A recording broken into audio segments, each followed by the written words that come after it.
Bonjour mesdames, à l'approche de Shabbat Parashat Bamidbar, je voudrais partager avec vous une ékouda du Dvar Malchut en préparation à Matan Torah, au don de la Torah qui approche. Une des étapes cruciales des Bnei Israël vers le Kabbalat Torah, vers la réception de la Torah, fut leur arrivée dans le Midbar Sinaï. La Torah précise Bachodesh Hashlishi, Bayom Hazeh, Baou Midbar Sinaï, que au troisième mois, donc au mois de Sivan, Bayom Hazeh, Rashi explique qu'il s'agissait de Rosh Chodesh Sivan, Baou Midbar Sinaï. Et la Torah insiste sur cette date très importante de Rosh Chodesh Sivan. Les Bnei Israël sont arrivés au Midbar Sinaï. Et du fait qu'ils sont arrivés au Midbar Sinaï, Akadosh Baruch Hu a décidé à ce moment-là de leur donner la Torah. C'est marqué par la suite, c'est marqué que les Bnei Israël ont campé au pied du Har Sinaï, et c'est marqué dans la Torah Vayichan Sham Israël Neged Ha'ar, que le Israël au singulier, c'est marqué, a campé au singulier, comme s'il s'agissait d'une seule personne.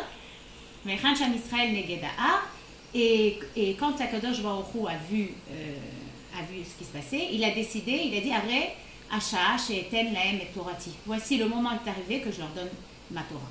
Qu'est-ce qui s'est passé de si important ce Rosh Chodesh Sivan à leur arrivée dans le Midbar? Et pourquoi, Birla, la Torah a-t-elle besoin d'insister sur le fait que la Torah a été donnée précisément dans un désert?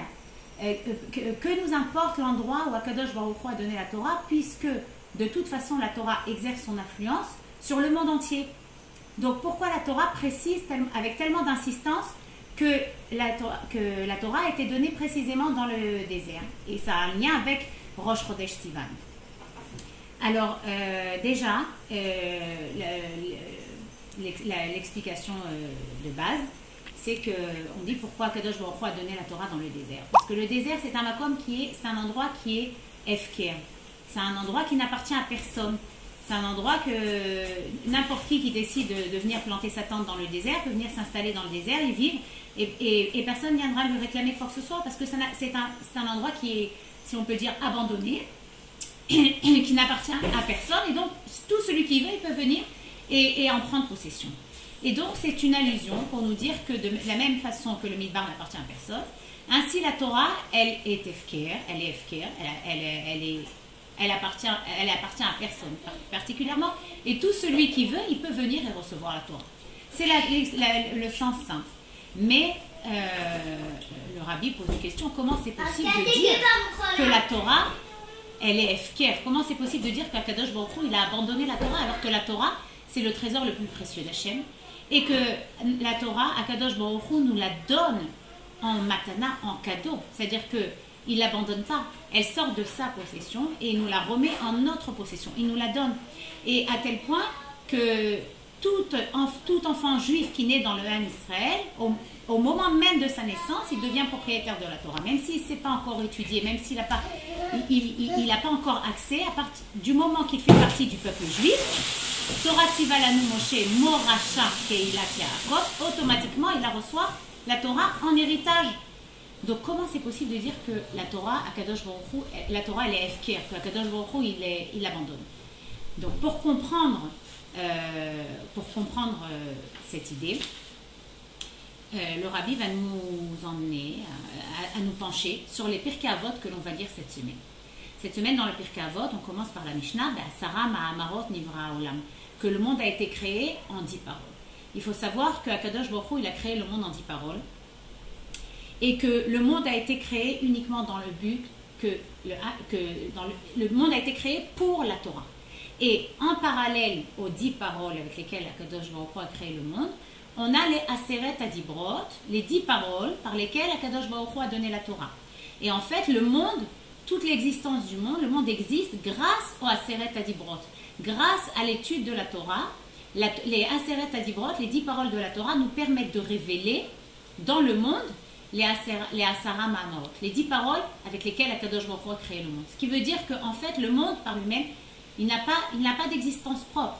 Sa seule existence, c'est parce qu'Akadosh Baruch Hu, en permanence, il répète ces paroles par lesquelles il a créé le monde. Mais si, Chas v'Shalom, à un instant, Akadosh Baruch Hu s'arrête de dire ces paroles, le monde retourne au néant. Mais quand on voit le monde extérieurement, on voit la matérialité, on a l'impression que le monde existe de par lui-même. Mais par l'étude de la Torah, par l'étude des Aseret Adibrot, on découvre qu'en vérité, toute l'existence du monde, c'est uniquement les Asara Ma'amarot, c'est uniquement les 10 paroles par lesquelles Akadosh Baruch Hu a créé le monde. Et donc le but toute l'existence du monde dépend de l'étude de la Torah. Comme c'est marqué dans le Zohar, il y a un passage qui dit Asara, Asara, et 2 fois Asara, les Asara Ma'amarot, les 10 paroles avec lesquelles a créé le monde, en parallèle avec les 10 paroles de la Torah. Et la Mishnah continue et dit Asara Ma'amarot Nivra Olam, en 10 paroles le monde fut créé. Mais en fait, n'est-ce pas, Akadosh Baruch Hu aurait pu créer le monde par une seule parole. Mais pourquoi il en a utilisé 10 s'il avait la possibilité de créer le monde avec une seule parole? Et là, les paraminarchaim chez Me'abdin et Taolam chez Nivra Be'asara Ma'amarot, c'est pour pouvoir punir les Rechaim, les méchants qui détruisent le monde qui a été créé en 10 paroles.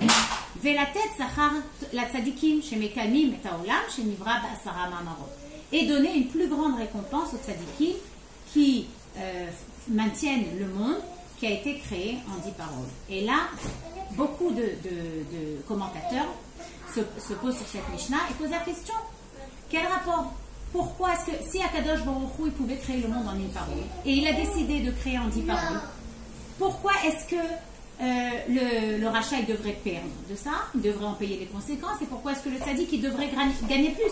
Si la valeur réelle du monde c'est une parole, alors en quoi ça nous importe qu'Akadosh Baruch Hu il a investi dans ce monde 10 paroles?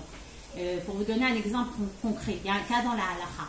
Imaginez qu'une personne, elle a acheté au marché un objet, sa valeur réelle c'est un zouz, on ramène dans la halacha un zouz, et il l'a payé 10 zouz. Ok, un peu plus tard, un voleur vient, lui vole cet objet, et donc ils arrivent au Bet Mishpat, ils arrivent au tribunal pour juger du cas. Il a acheté un objet, il l'a payé 10 zouz, et le voleur lui a volé. Combien est-ce que le voleur est condamné à rembourser? Alors d'après la halakha, le voleur doit rembourser un zouz. Peu importe que lui il a payé 10, si sa valeur réelle c'est 1, il doit rembourser la valeur réelle. Donc on pose cette question, comment ça se fait? Akadosh Baruch Hu, il a créé le monde par 10 paroles, alors qu'il aurait pu créer par une parole. Pourquoi est-ce que le tzaddik il devrait gagner plus et le rachat il devrait perdre plus? Dans la Torah, c'est marqué Bédiou. Le contraire, qu'on doit payer la valeur réelle. Et là, uniquement le rabbi amène un chidouche incroyable sur cette polémique. Et en fait, le rabbi nous amène une réponse. Il dit que quand la Mishnah dit Ve'alo b'ma'amar echad yachol le'izarot,